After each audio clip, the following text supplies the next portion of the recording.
In this episode of Fictional Hangover, we talk about a suitcase of kitchen utensils with no clean underwear, the power of teenage angst, not being a bat, and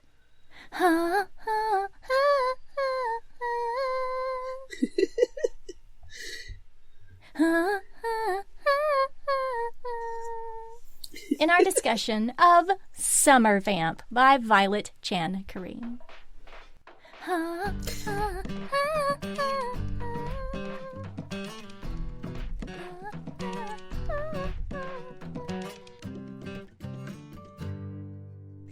Hey everybody, welcome to Season 8.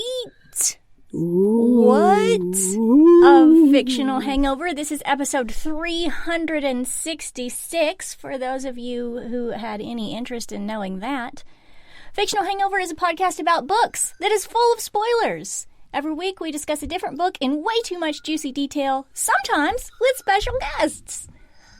But not today. I'm Amanda. And I'm Claire, and today we're going to discuss Summer Vamp by Violet Chan Karim. We're still workshopping it. It's fine. It's still being workshopped. It might be workshopped until season 9. Every week is just slightly different. Yeah, it's fine. We'll see if anyone notices. Season 8, Claire. Wow. What is time? Time is nothing. It's very weird. It is very weird. Very weird. I love it, though. Good, because you're 366 and 8 seasons deep. I know. If I didn't like doing it, there's something wrong with me, I think. Well, I mean, glutton two for punishment. things can be true at the same time. You know what? That's true. Get to the standard disclaimer, you. Standard disclaimer. If you haven't read this book, please remember that Fictional Hangover is all about spoilers. If you haven't read it and don't want to be spoiled, stop listening to us and go read the book. Then come back. If you haven't done this but want to pretend that you have, or if you don't care about spoilers, or if you just like to show someone you don't care about any of that, then listen up. That, friends, did not change. No, never will. I don't think it can. If that changed, I think my brain would break. I mean, I'm interested just to make some changes one week, just to see if your brain does break. Would you please not do that? We'll see. We'll see. We'll see. We'll see. Anywho, give me some background information. This book was the new and indie spotlight mentioned in episode 285. What? About Snapdragon. And what was 366? Yep. 285. Really? Yeah, can you believe we've been talking about it for that long? Wow. So the information that I found doesn't really have anything to do with this book, but I read this on comicbook.com, and she says, I think naturally I like to write more lighthearted stories and definitely more character-driven. In terms of things I like to watch and read, I like horror. Yay! Although I don't think I look like a horror-type creator, but I like to incorporate a little bit of that spooky into my life. She's probably glittery on the outside and dead on the inside. Nice. Like some other people that I know. Us. Full of cobwebs. Yeah. Yeah, definitely. I like it. Yeah. Future ghost. Yay! Yay! Look at all that excess soul we have. I think, for my initial thought, it is exactly that we've been talking about this one for quite a while. See episode 285. She would have recommended another one as well. You know, I looked and I didn't see it come up again. But I'm pretty sure we've talked about it. And we've probably talked about it on the show, but not in any way that notes were written about it. Yeah. I feel like I'm going to have to find out. Yeah. I'm going to do my own digging. Right. Okay, that's fine. If I can be bothered. I mean, probably not. We'll see. Let's be honest here. Yeah. I agree. My initial thoughts are the same. Yeah. I'm glad we're finally covering it. Yes, so am I. And it's a start of a new month, so it's the start of a new theme as well, which is Children of the Night. Children. Oh. Read a book inspired by, traditional vampire novel. I mean, this is not necessarily, but it does mention Dracula. It does.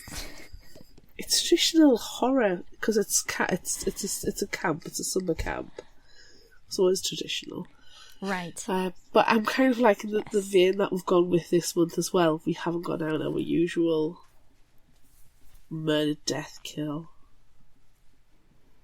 Would you say we haven't gone down our usual murder, death, kill? Because I'm pretty sure every book involves some form of murder, some form of death, or some form of kill. Yeah, but more depressive murder, death, kill. I think we've gone down more of the dark comedy. Yes, murder, death, kill. I agree with that. Rather than the straight up. Oh God. Yeah. I will admit that our book that we're discussing next week has literally hundreds of deaths. So just look forward to that, everyone. Yes, but hundreds of deaths, which are funny. Yes. And every time you go, oh, really? Oh, no. It's good. It's good stuff. But you know what? We're talking about a cutesy middle grade graphic novel this week. So, yay. So no deaths this time. No. No. Should we get on with it? I think we should. Do it. It's Maya's last day of 7th grade at Baker Middle School. She's sitting in the back of her dad's car looking at her yearbook, empty of signatures and well wishes from friends.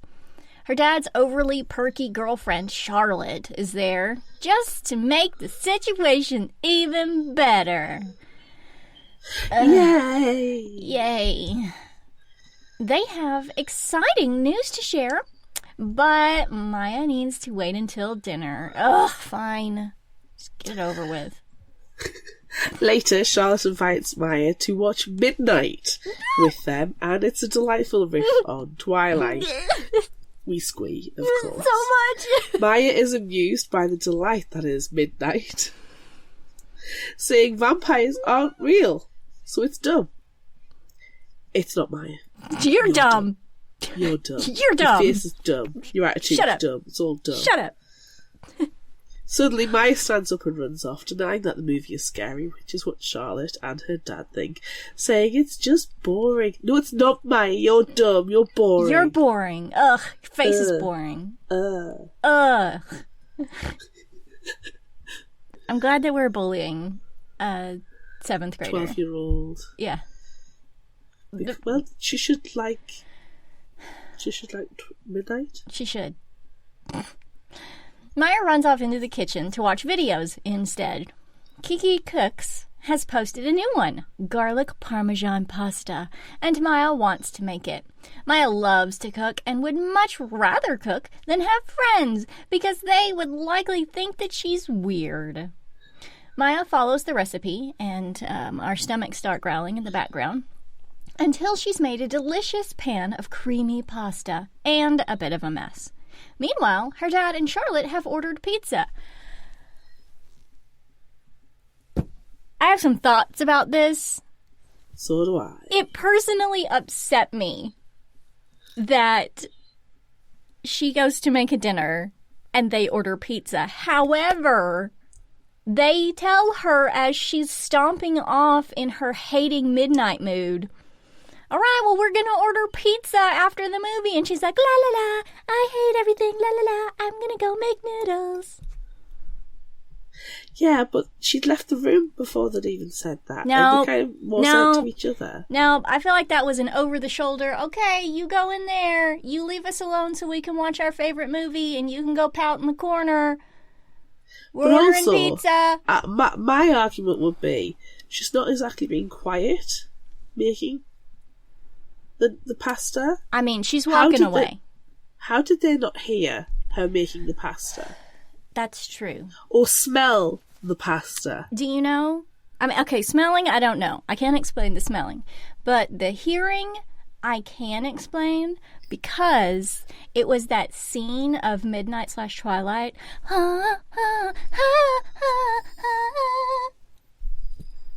And so they had it cranked. And they couldn't hear. But that scene doesn't last the entire time it takes to make garlic parmesan pasta. Yeah, but then after that, there's a dramatic car crash.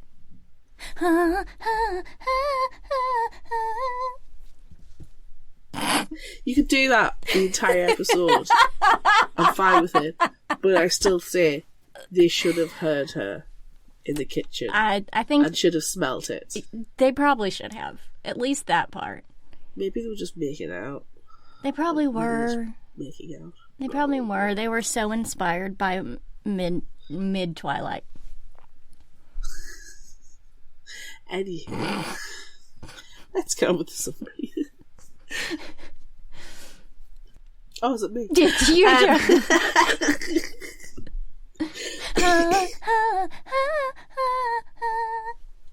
Rather than being happy his daughter made pasta for dinner all by herself, her dad tells her to put it in the fridge. The pizza is part of the surprise. What could a pizza delivery with all of Maya's favourite toppings, such as spinach, feta, mushrooms and extra sausage, even mean?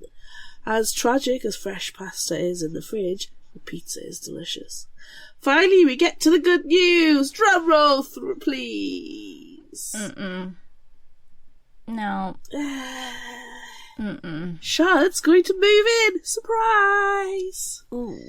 They are excited and they feel like it's the next step in their relationship, but this news hits Maya hard, like ton of bricks hard, and she runs up to her room, slamming the door behind her. I'm sorry, right? You don't be like, oh, we've got a surprise for you. Let's wait till after dinner. And then hours and hours and hours later, and then try and use pizza with all the favourite toppings as a bribe to then go, oh, moving in together. I feel like this is a conversation that should have been had and said, we feel like this is something that's going to be the next step in our relationship, and as my full-time living child, you need to be held part of this decision-making process. Yeah, I feel like in the nicest way, that maybe Dad should have talked to her about this before right now. Oh, hell yeah. 100%. 100%. Yeah. Anyway, Maya feels like she's acting like a baby. But you know what? It's fine. You can feel your feelings, Maya. You can. It's okay. Yeah. But as she's hiding in her blanket bubble, her dad comes into her room, letting her know that Charlotte has gone home. Her dad asks about her feelings toward Charlotte and her moving in, which she should have done already. And they're complicated, but Maya says, it's fine. It's fine. It's fine. To cheer her up, Maya's dad gives her a flyer for a culinary summer camp. Camp Umami. And she's going. What a nice gift from Charlotte to buy her love. Maya is packing for Camp Umami and makes sure to take all her essentials, which include a rolling pin, a blender, kettle, chopping board, pan, and her crepe making kit. She also makes room for a Maya's Summer Memories scrapbook from her dad. And there is no indication she takes any spare clothes or a toothbrush. No. I'm very distressed by this. No, she does not take anything with her except for her cooking supplies. No. No underwear at all. No. Like, take fresh underwear and a toothbrush, please. No. In no time, Maya is being dropped off at the bus stop, but unfortunately can't remember which bus to take. Some other campers distract Maya, and she gets so excited she follows them. The counsellor, checking in the campers, asks if she's Mia, spelled M-I-A, and Maya corrects her pronunciation. Whatever. Maya gets on the bus. Right, can I just point out as well, the father drops her off at the bus station and leaves before she gets onto the bus. I'm pretty sure they just opened the door and kicked her out. Yeah, it was a full-on spartering out of the car. Yes. I don't even think he stopped to let her out. He did not stop. And how old is she? Like 12? 12. 11? 13. 12. 12. For sure. Yeah. Yeah. Anyway, Maya is bouncing with enthusiasm and wants to talk favorite dishes to cook, like frittatas. But her bench buddy Nico can't cook, except microwaving instant ramen. What? And you're going to culinary camp? But that's when a redhead with pointy teeth and pointy ears, Alex, and her bench buddy, Daisy, break it to Maya that this isn't the bus to a regular summer camp. There will be no cooking. But her suitcase, filled with all of her cooking supplies and 0 underpants. And the crepe kit. No. The counselors, Willow, a.k.a. Amanda. It might be me. Full on Amanda. It might be me. Amanda. I'm pretty sure it's me.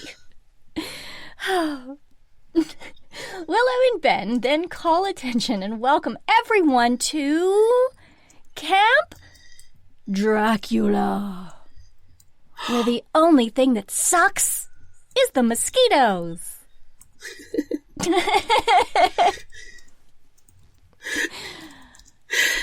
What? Is this Charlotte punishing Maya for how she acted during midnight and at dinner? Or is Charlotte getting Maya out of the way so she can have her dad all to herself? Maya is about to call her dad when her phone is confiscated. Nico puts up a good fight but loses to the might of the counsellors and their rules. As the counsellors talk through the rules, Maya's stomach growls loudly, time for some yummy garlic parmesan pasta leftovers, which are promptly confiscated and tossed out the window. Garlic is strictly forbidden. No! I love garlic so much. Me too. Eventually, they reach Camp Dracula, and they're separated into cabins. Maya is with Alex, Nico, and Daisy in cabin Bumblebee. Other campers Maya has met, Oliver, Max, Will, and Kevin, are in Flying Fox.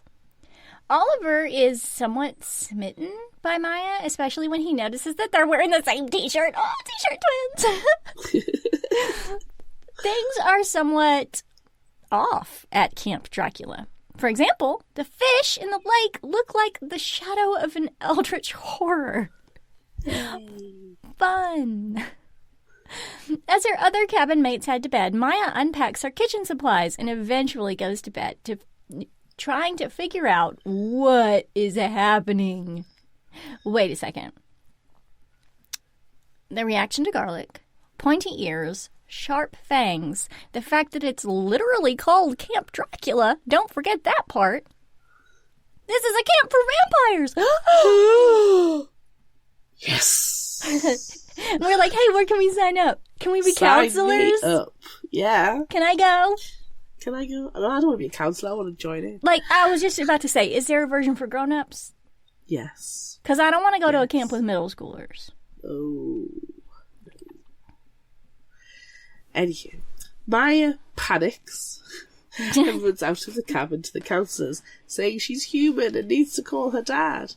Willow and Ben are currently moving boxes of grade A blood boxes, which sends her running back to the cabin. Maya needs to find a way to get out of there. The next morning, sitting in a circle with other campers, Maya is still blaming the whole situation on Charlotte, reasoning it was for her to get rid of her for good. Well played, Charlotte. Ben interrupts the conspiracy thoughts and asks Maya what she is most excited for. Freezing at the question, Alec blurts that Maya has a suitcase full of kitchen stuff, embarrassing Maya. Ben makes Alex apologise. Lunch is uninspiring. And not wholly liquid-based, thank goodness. There is a sad-looking slice of pizza, and apple, some pudding, and a juice box of blood. Gross.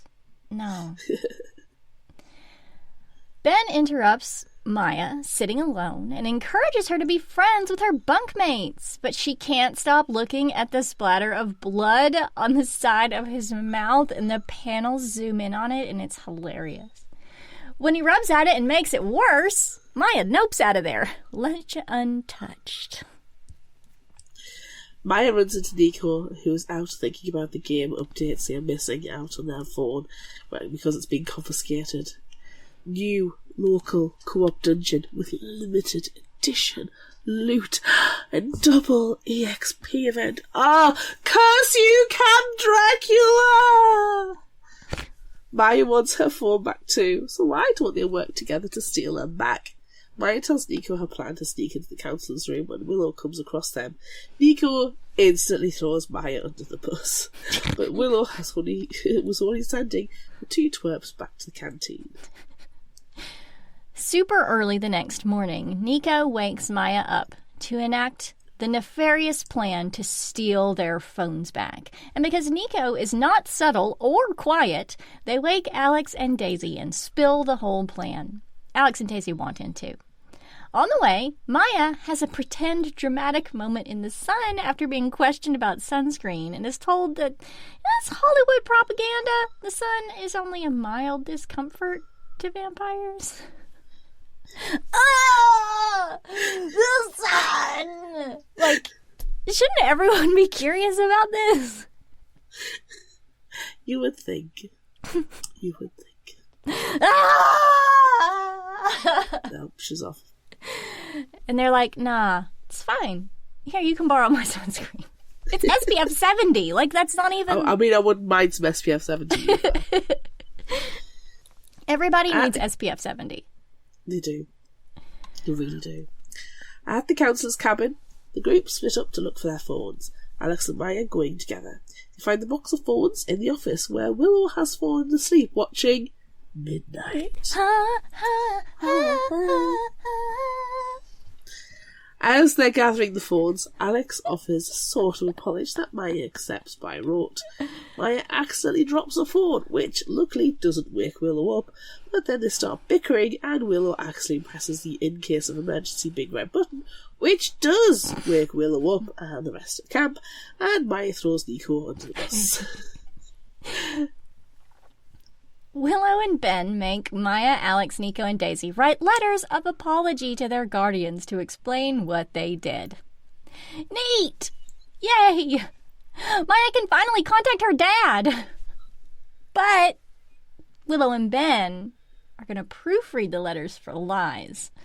So Maya tries to disguise her message using the first letter of each line, written enormously, to spell help me. The operation wasn't a total loss, though, as Maya was still able to sneak away Nico's phone.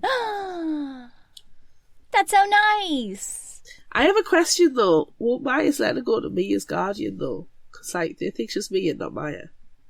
I will imagine that they will have addressed their own envelopes. Okay, I'll let you. Yeah.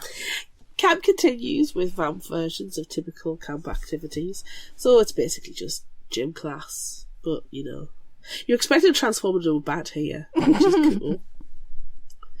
Maya hates gym class. Say Maya, say. Alex volunteers Maya as the blue team's bat to capture the bat, but she can't, you know, bat. And while Alex is trying to be friendly, she's pretty bossy, and Maya doesn't want to stand out not being a bat, so they start bickering again. Daisy comes running up really fast, picks Maya up and runs off. Maya tells her it's her strategy not to bat and pushes Alex away as Daisy is about to be tagged. Yay for anything goes rules! The blue team kicks the red team's butts. In some cases, quite literally. This is my favorite. Bat. This is my favorite section of the book, I think. Anytime there's any vampire turning into a bat, it's instantly Laszlo from What We Do. Well, Shadows screaming, bat! Yeah, so good. But also the fact that she can't bat, so she's just like punching people in the face to keep them away from her. She's punching them and kicking them, and Daisy's carrying her over her shoulder. Like, it's very good. I'm glad you enjoy it. It's very good panels. After the game, Alex calls Maya out for cheating and not speaking up. Stop it, Alex. Oh my God. Maya confesses her worries that she's not brave and only causes problems. I wonder why you feel that way, Maya. Is it the constant bullying? Alex says she's just trying to be her friend, but Daisy and Nico, no. They're like, nah, dog. You are not being a good friend. Realizing they've both made mistakes, Maya and Alex apologize and declare, we're cool, it's cool. As only teenagers can. Yeah, cool. In the canteen later, Nico has their phone and is obsessively playing Oak Tales. They're going to get caught. Can I just say that I have seen a kiddo play exactly how Nico is playing on their phone in this scene. And so you think if you're walking by them, say in your library, you think that they're dead. Because it's like hood pulled up, head on the desk, and the phone is in their lap, so you can't see it because, like, their jacket's open. It's perfection. You cannot tell what that kid is doing. Unless you know. Could be dead. Could be dead. Not gonna check. Too much hassle. Just poke them. Just give them a poke. Okay. New life. But you use a stick.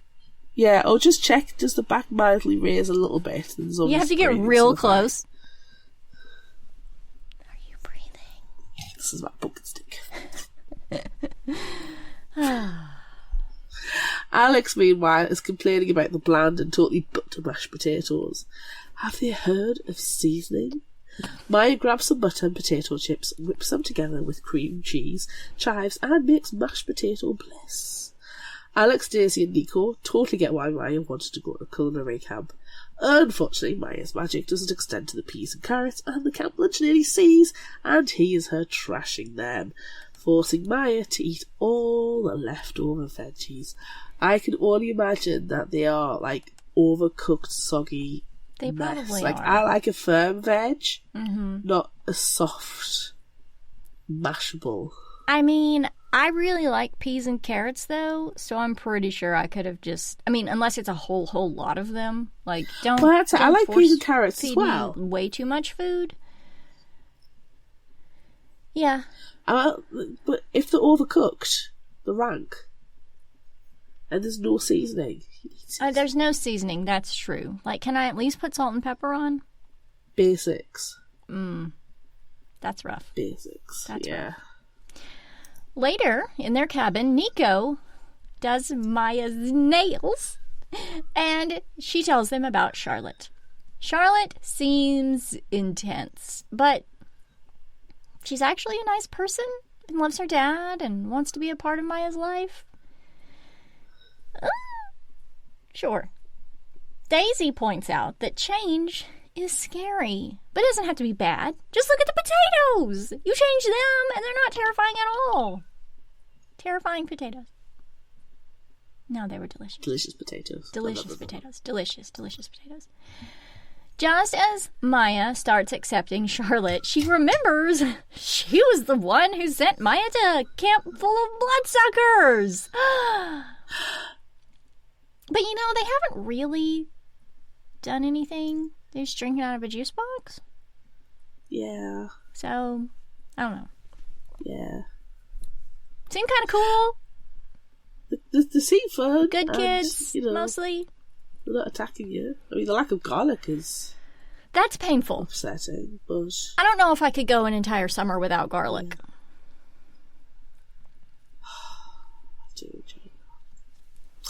The next day, Maya does a terrible job sneaking into the camp kitchen. She has come to apologise, not to trash the place, and to give the lunch lady, Muriel, a peace offering, her crepe making kit, and to help offer make breakfast. Muriel agrees and looks up a crepe recipe from the Kiki Cooks channel. They squeeze together and make crepe heaven, and Muriel extends an open offer to come back to cook anytime. The crepes, they're a huge success. Until a mean girl, Jenny, mocks Maya, and Alex stands up for her, but checks that Maya doesn't like the way Jenny makes her feel first. Alex and Jenny start fighting, and it really gets to Maya, so she throws a strawberry and shouts that she just wants them to listen to her. Due to a lack of hand-eye coordination, Maya starts a food fight, and crepes fly everywhere until Willow calls the shenanigans to a stop. All fingers point to Jenny starting it. They are really good at throwing everybody else under the bus. They're very in the sync at this point, Yes. and I very much appreciate that. Yes. I also liked Myra and Alex in the background giving a high five. Yeah. Definitely. Willow orders everyone to call their parents and tell them what they did. Maya talks to her dad and tells him about everything. Making crepes, starting a food fight, and her dad is happy and proud of her shenanigans. He's just glad Maya is having fun and making friends. She doesn't tell him her campmates were vampires, though.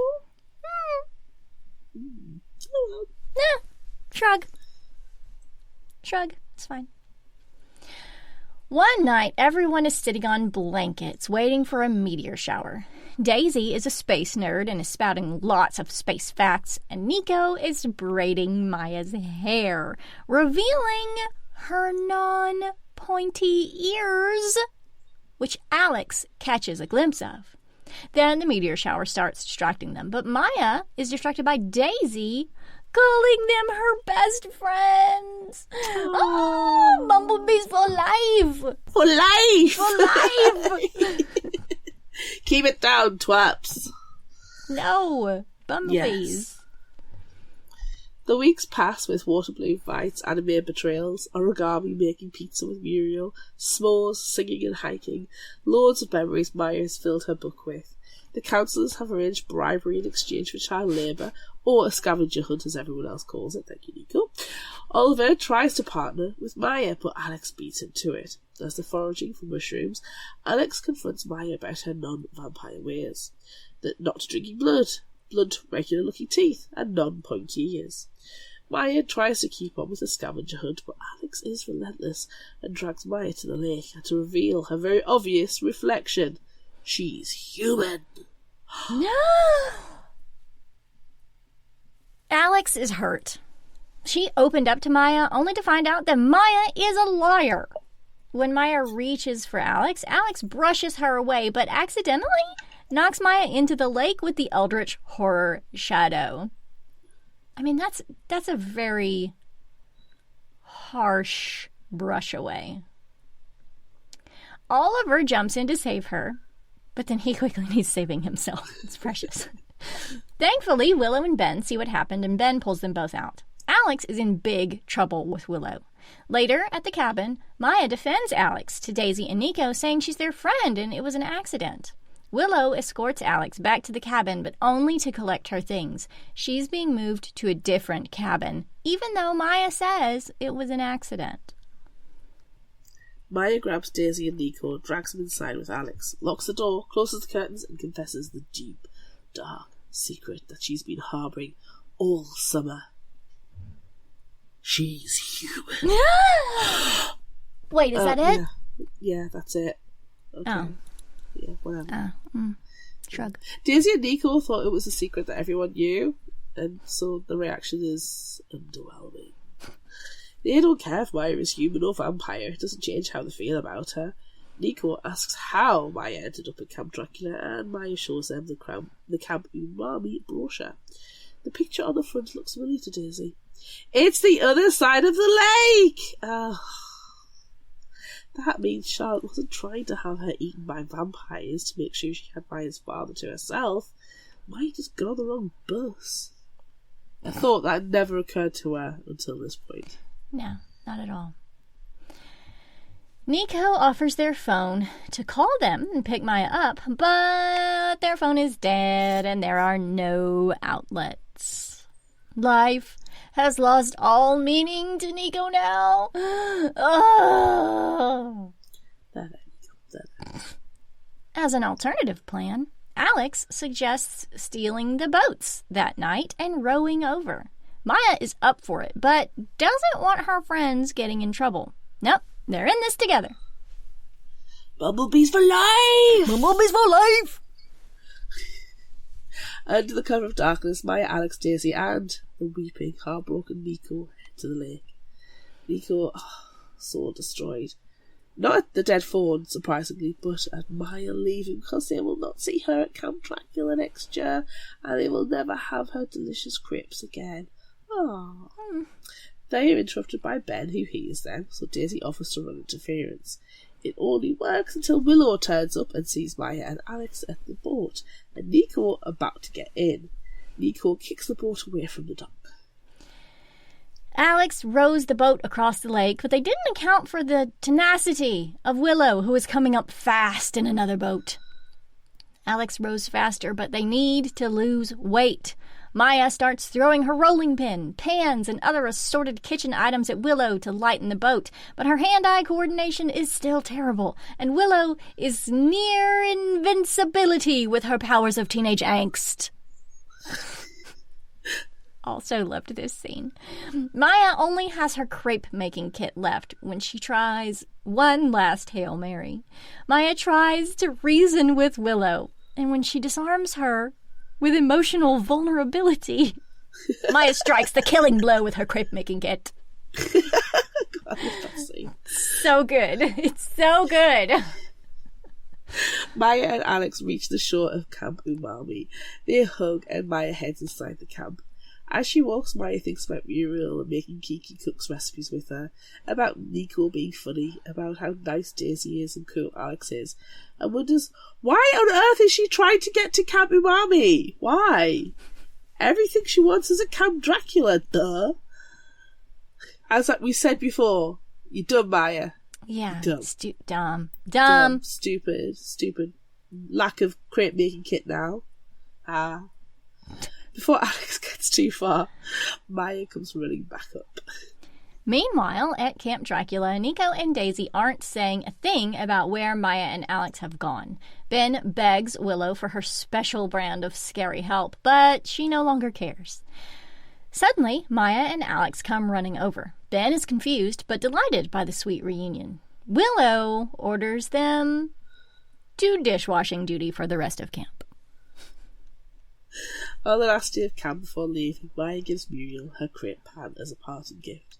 She would have given her more, but, everything else is at the bottom of the lake.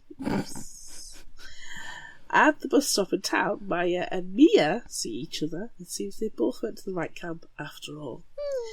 Nico is crying with happiness when her parents arrive. They can charge their phone at last! Yay! Or so they think. Oh. Camp counsellors told their parents all about their mischief and now they're on a 1-month phone ban. No! Daisy's parents are next, then Alex's brother. Everyone promises to write until next summer. Soon Maya's dad and Charlotte arrive. Maya and her dad hug.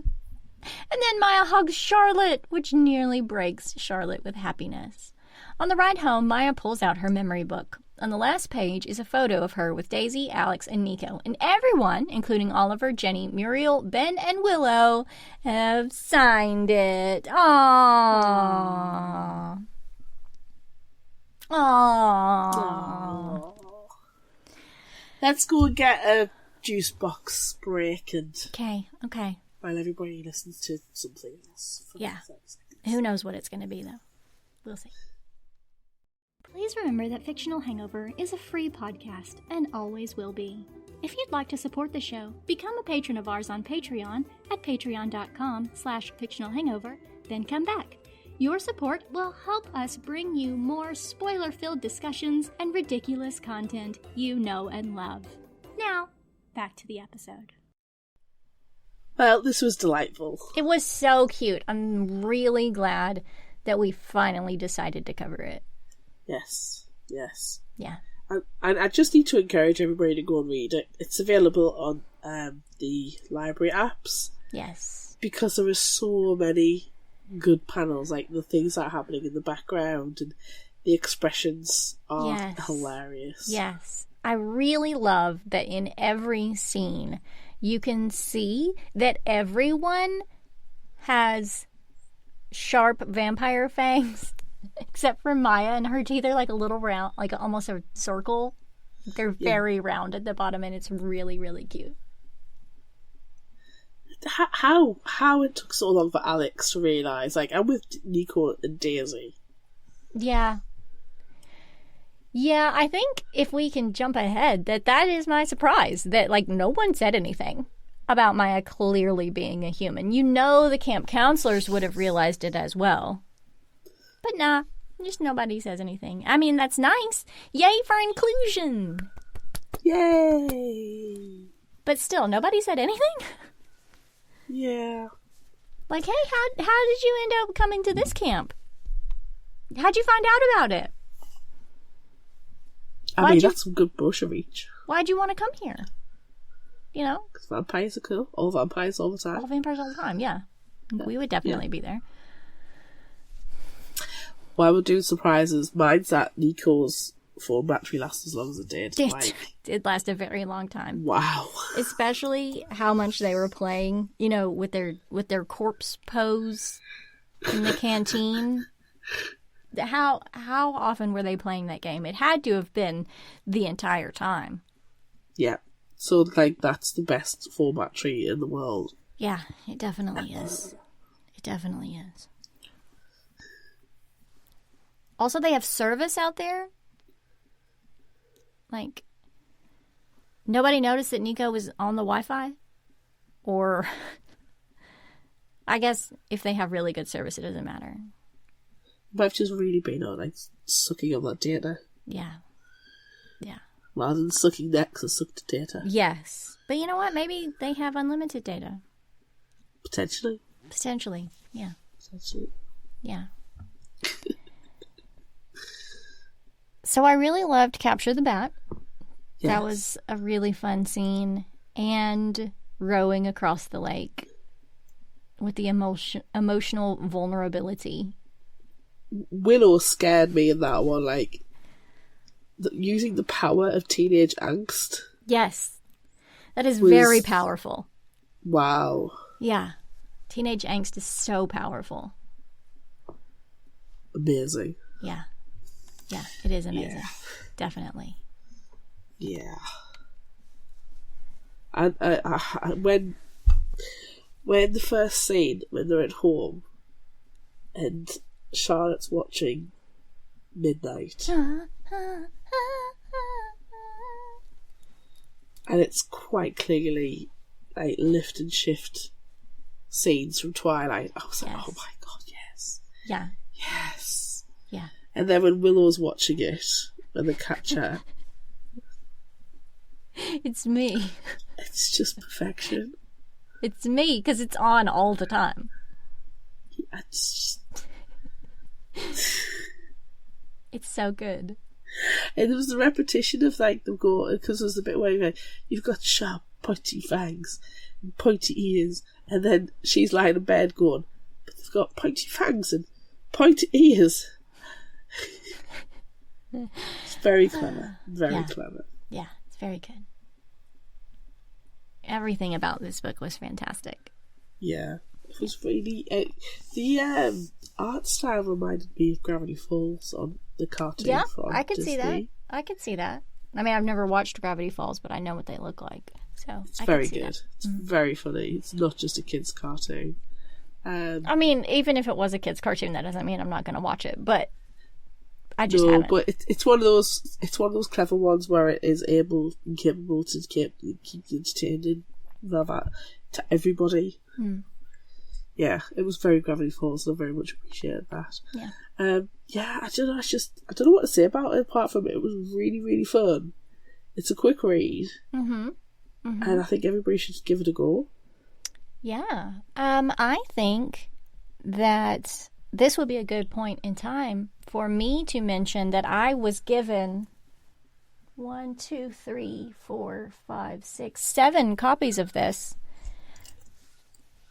And so I would be happy to send one to someone if they want one. They're not signed or anything, but I have 7 copies of it. But I kind of want to keep one for myself, and I kind of want to give one to you. So we have 5 copies of this book. If you want one, let us know. Let us know on social media. Email fictionalhangover@gmail.com or on any of our social medias. Yes. Please let us know. I'll share with you. Because I like giving things away. If you want a copy, under the episode post on social media, you will need to type ho ho ho ho.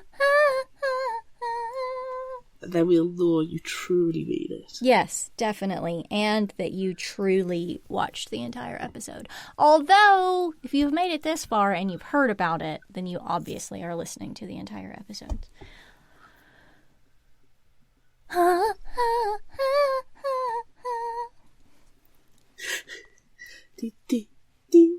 My voice at the moment is absolutely terrible, so I cannot do the hoa hoa hoa. No, it's and fine. it's absolutely, I'm so destroyed because of it. I know that you are.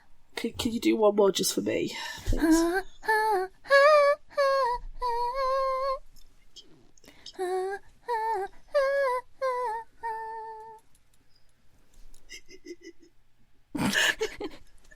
Every time. And it's going to be every episode, too, this month, because every episode is about vampires. All vampires all the time. It's great. Did you have a favorite character? I feel like a lot of our discussion this week took place in the summary, which is really, really nice, and I really quite liked it. Feel like we should keep that going for season 8? I don't know. But did you have a favorite character? Everything Nico. Nico just really stood out to me because, like, the death pause, playing the game, being obsessed over the game. Yes. And the phone, and the drama. Every time, like, when the scavenger hunt, Nico always calls it something dramatic. Or the escapade to go and get the phones, it's always this long convoluted.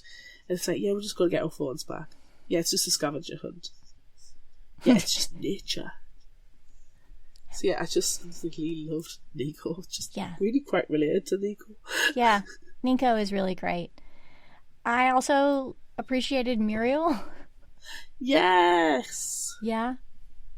And Willow. I mean, I feel like Willow and I, we're the same. Wait, remember when you had the really short, like, pixie cut hair? And dyeing it? I do remember that. Was you being Willow. Yeah, I'm pretty sure. Yeah, I think that's accurate. Even though I don't ever think I've heard you call anybody a twerp, I can imagine you calling kids twerps. Yeah, I mean, it seems like something I would do. Yeah, and not any maliciousness. No. But if you're twerping, you're twerping. Yeah, you can't help it. If you're a twerp, you're a twerp. Yeah. Shrug. One of those things. Yeah.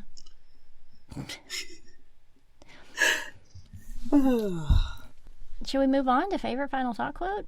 Yeah. Yeah? Okay. There's so many. There's so many. I'll start with 4, but you never know, we might go on to a bit more. Right. Oh, the dramatic scene. This is so funny.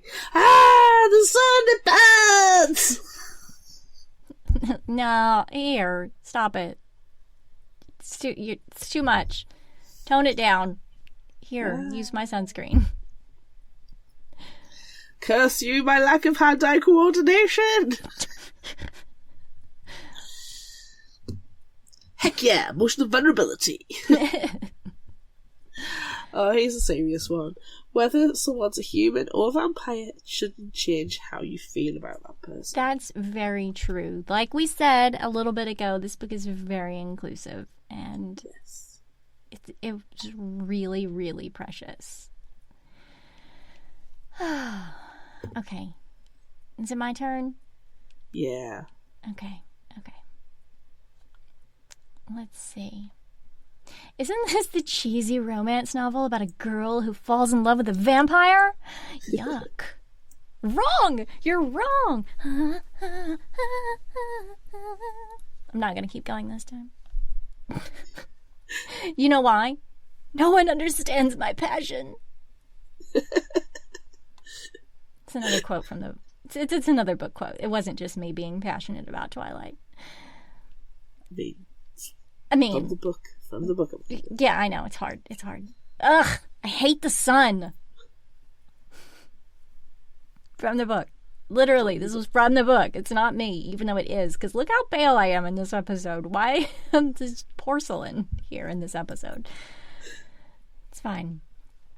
It's fine. Who cares if people know you like midnight?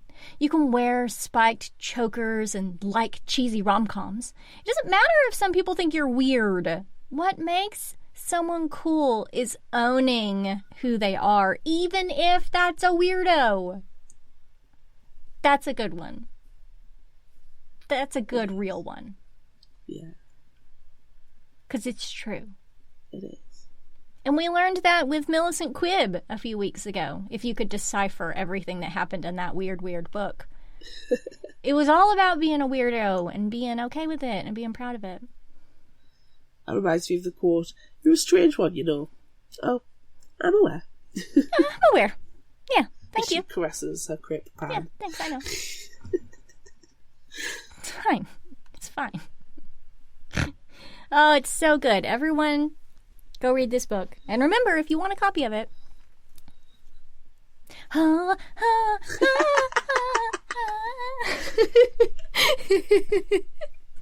I'm sorry, everyone. No, she's not. I'm not sorry at all. I'm weird. It's fine. All lies. All lies. It's fine. Is it time for Would You Rather? Yeah. Oh, I feel like we need a hoa hoa hoa hoa. Pew pew pew pew pew pew. Oh, pew pew pew.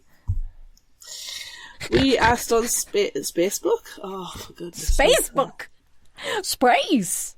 That's next week, Claire. Next week. Space. Space. We asked on social media, pizza or pasta, essentially. And on Facebook, it was 60% pizza, and on Instagram, 83%. Sorry, 60% pasta on Facebook, and 83% pizza on Instagram. We have comments. Katrina on Facebook said, "I like both, but pizza doesn't need cutlery and can be eaten one-handed." I mean, it depends on what kind of pizza you're eating, really. Can. Cody on Facebook said, "Man, I miss them both. I can't eat dairy now, but younger me loved a good slice." Constance on Facebook says, "I refuse to answer for I choose both. You can't make me choose on this day, the day after my birthday." That's just a normal day, Constance, the day after your birthday, just so you know. And we will force you to choose. We will. Yeah, definitely. Yeah. Coral on Facebook said, "If we have to choose, how dare you make us choose? I will have to go with pasta." Coldplay's Games on Threads said, "Pizza, pizza, pizza. Pizza is my favourite food in all the world. When it's bad, it's still pretty good. And when it's good, it's like heaven. It's just orgasmed all over you. I mean, like pasta. Pasta's good, but so pizza. Maybe pasta with like a pizza garlic bread type thing, but mainly pizza." Yeah, I could enjoy a pizza garlic bread for sure. And finally, Barbafoons on Threads. If I said that wrong, I'm sorry, Barbafoons. Let us know. If you let me know, I'll give you a copy of this book. I don't like tomato sauce, so in case neither of them has some, I'd go for some pasta. Maybe because there are more varied options to choose from that I like. Yeah, you can make varieties of both. That's it's hard. Yeah. I really like pasta. I'm choosing pasta. I really like pasta, but I really like pizza. This is a very hard question. This is one of the most difficult Would You Rathers we've asked in a long time. Yeah. I'm going to say pizza. Okay. Because, you know when you've had a day. Mm-hmm. And you don't want to cook. Mm-hmm. You just want to be able to throw something in the oven and have something tasty. Mm-hmm. And not worry about anything. Yeah. Pizza is a go-to. Yeah. But also, you can have so many different varieties. I had a really cheesy, stuffed crust cheesy pizza the other day. And it was garlic pizza as well. Garlic cheese pizza. And I still think I must smell of garlic. It was really nice. Plus cheese. Yeah. I'm going to go pizza. Yeah, I think it's more universal for me. For pasta. I'm gonna go pasta. I feel like there's a lot of different varieties of noodle and many different types of sauce you can use and different types of meats if you're a meat person. That is very true. Very true. And you can put veggies in. I'm going with pasta. Also, I feel like if you have a different kind of pasta, like with a different sauce and a different noodle and a different topping, like it feels more like a different meal than if you have a different pizza. You know, because pizza's pizza. True. That is very true. You raise a point. Yeah. And then, like, you can put different toppings on a pizza and different flavors of things, but, like, it's still pizza. Yeah. I think this one is very subjective to how you feel at the time. I also agree with that. I'm just feeling really, like, lazy at the moment. And pizza's like the perfect lazy food. Exactly. I just have no energy to make anything right now. So, pizza's perfect for me. Yeah. But at the same time next week, I'll be like, let's make some pasta. Yeah. I'm really enjoying a broccoli pesto at the moment that I'm making. I do like a pesto. Oh, pesto. This one's really nice because it's just basil, parmesan, lemon juice, chili, pepper, garlic, vegetable stock. And you blitz it down. So there's no pine nuts and it's not oily at all, but still really delicious. It's a good way of getting your veg in, actually. Yeah. Yum. With tomatoes there. Oh. Uh-huh. On top. Very nice. Yeah. Anywho.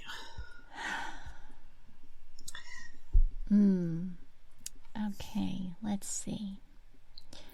Would you rather go to Camp Umami or Camp Dracula? Like, pretending that we don't love vampires so much. I feel like we need to put that in there.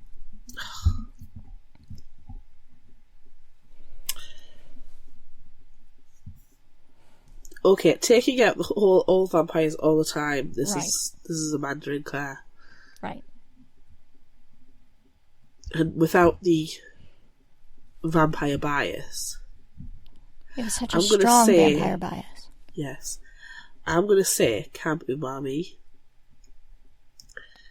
Because all the regular gym class camp activities that they're doing at Camp Dracula, I couldn't do them all. I couldn't be bothered to do them all, even when I was a kid. Yeah. But going to Camp Umami and learning how to cook different things, I think, then sharing those meals with friends would be really cool. Yeah. I can still imagine the do capture the flag and stuff. You still do some regular camp activities. Yeah, but you're capturing the spatula instead of a flag. Yeah. But you are mixing it in with some culinary classes, which would be really fun.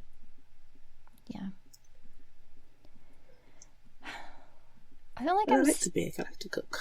So. I like to bake, I like to cook. But I feel like if you go to camp, like, are they going to be teaching you how to do it? Or is it just letting you be free to do things? Because I like to add my own things to recipes and stuff. So I would feel like, I don't know, not that I'm going to get in trouble. But, like, if I don't do it exactly the way they want it, maybe that wouldn't be so good. I think it's going to be more of this is how you do techniques. Like, if they'll have some, like, it'll be the way I'm envisioning it is that they'll have some concurrent events. So you could do either basic stuff or you could do the more advanced. And it could be like, this is boiling an egg, but then this is how you ice a cake. Yeah. And do fancy fondant art and that kind of stuff. Yeah. And I'd be like, right, well, but you go at the fondant art one, but you're doing the cake however you want it to be. Yeah. So I think that, in my vision, there's the recipe, but you're allowed to also add your own creativity, because that's the whole point of cooking, isn't it? And, it's you put your own spin on things. Yeah.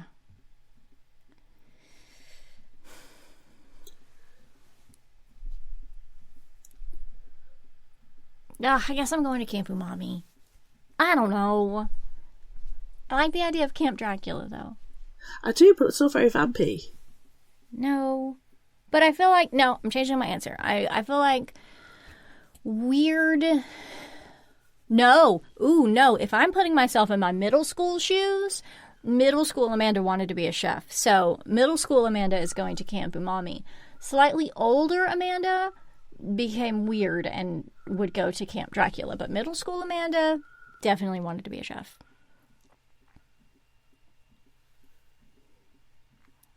Middle school prickler probably would have gone Camp Dracula. I'm sticking with Camp Umami. Okay. I want to learn how to ice a cake. Yeah. There'll be like a sushi rolling session as well. crumb That's how you layer do for you. sushi. Oh, yeah. Yeah. Yeah. All right, what's our next question? Would you rather make the world's best mashed potatoes or the world's best crepes? Mashed potatoes. Potatoes. All potatoes all the time. I agree. Yeah. There's so many variety of mashed potato as well. Yeah. I mean, there's a lot of varieties of crepe, too. You can have There is, but savory. I'm more of a sweet. savoury than sweet, and I know crepes can be savoury or sweet, Yeah. but they're not potato now, are they? They're not potato. Although, I mean, I guess they could be potato. I'm still going mashed potato. No, you've got to go mashed potato. Gotta go mashed potato. All the mashed potato. Yeah. That was an easy one. It was. What about this one? Oh, no. Would you rather watch Twilight or Midnight? It's got to be Twilight. Obviously. If I was animated, I'd watch Midnight. Yes. Yeah. If it was, how cute would it be if it was animated? That would be precious. That'd be fab. Yeah. Well, aren't they supposed to be doing Midnight Sun animated? They're supposed to be doing a lot of things. That is very true. Very true. Yeah. What's our last question? Would you rather be the only vampire in a human summer camp or the only vampire in a vampire summer camp? No, you said that wrong. Sorry. We're all, I know we're all vampires all the time, Claire, but we can't only always be vampires. Damn it. Would you rather be the only vampire in a human summer camp or the only human in a vampire summer camp, but you don't get to turn into a vampire? I want to be the only vampire in a human summer camp because then I am a vampire. And that's the only reason. Because I would be a vampire. That's it. Sound reasoning, no notes. Lift, shift, copy and paste. Okay, good. I like it. Great. If you liked this, try this. What are you going to suggest? What can you possibly suggest? And when will we be covering it, probably? Well, I only have one copy. Oh, you don't have Pizza Witch. You don't have 7 copies of it? I don't have 7 copies, no. That's a But shame. it is signed. It's very cool. It's very signed. It looks cute. Look at that kitty cat. Little kitty cat. And it's called Pizza Witch Okay. by Sarah Grayley and Steph Perinas. And it looks fun. I saw it originally on Hoopla. Mm-hmm. And I favoured it because I thought that looks like it's right up our street. Mm-hmm. And then I saw it in the Friendly Neighbourhood comic book shop and it was signed. I was like, I have to get it. Yeah, definitely. So, from the back of the book, all Roxy wants is to become the most legendary pizza witch ever. But when her uninspired boss and well-meaning parents put her in her dream job in jeopardy, she's stuck in a pizza-flavoured rut. That is until she's sent off on a quest for a powerful artifact of pizza magic, the remarkable oregano. With her feisty cat, George, by her side, Roxy sets off on her broom to lands unknown.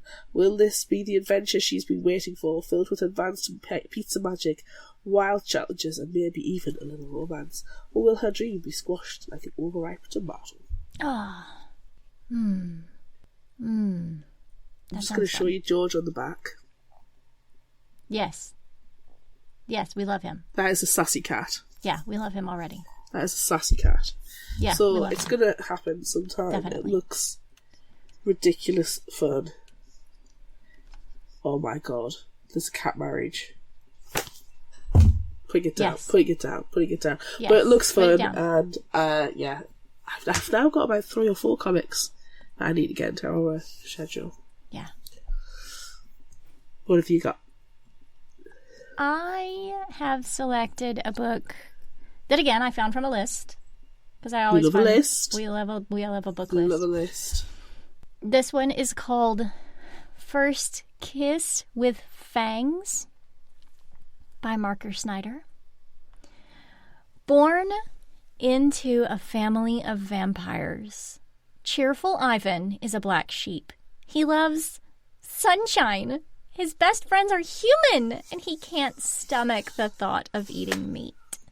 So when Ivan's vampire fangs come in on his first day of 8th grade, he's determined to keep them a secret.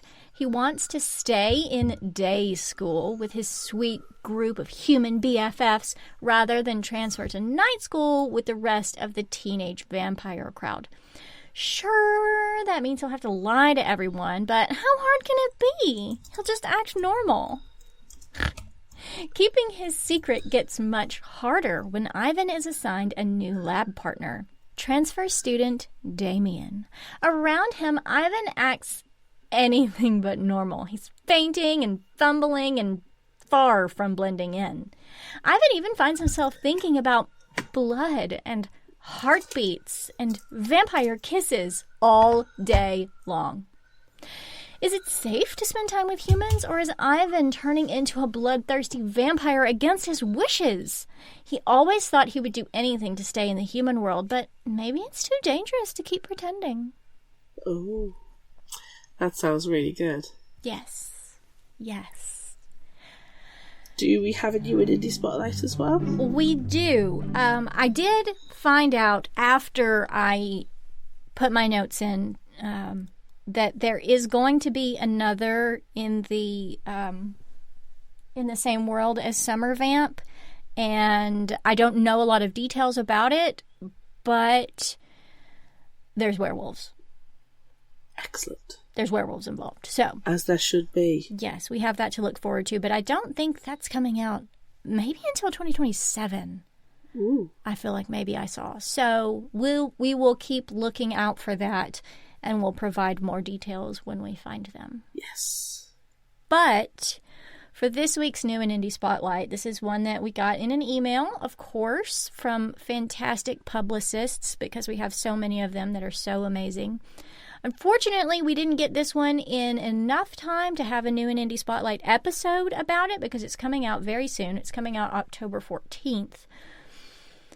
This one is called He's So Possessed with Me by debut author Corey Liu, and the cover of this book is so gorgeous. So I need everyone to look that one up right now and definitely pre-order it.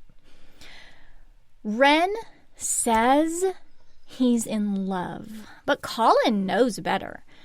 Sure, he can't remember much about how it all began, but he remembers dancing at a club he and Ren were too young to dance in. He remembers the boys who harassed them on their way home. He remembers a ghost emerging from the trees and a white hand reaching for Ren through a thick fog. What Colin can't remember is what happened next. Only 2 things are clear to him. Ren is different now, and the new guy vying for his heart is not who he claims to be. With the help of 2 unlikely allies and a cranky old medium, Colin must learn to conquer his self-doubt and save his best friend from a love that could cost him his life. That sounds really good. Yes. And you are right, the cover is amazing. It's gorgeous. It's a gorgeous cover.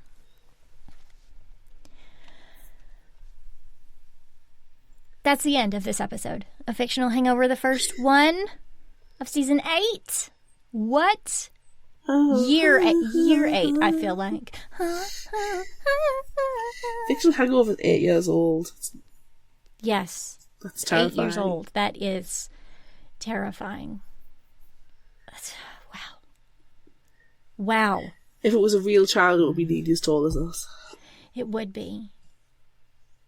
Yikes. Anyway, as we stare off into the abyss, thinking about how much time has passed, I'm Amanda. I'm having an existential crisis, Claire. Join us next time as we discuss Of Monsters and Mainframes by Barbara Truelove. Look out for our Would You Rather polls and monthly challenges on social media. Don't forget about our book club on Discord. Be sure to visit our shop on Redbubble at fictionalhangover.redbubble.com for all your favorite Fictional Hangover-themed merchandise, and become a patron of ours on Patreon at patreon.com/fictionalhangover. Until next time, remember, the only cure for a fictional hangover is another book.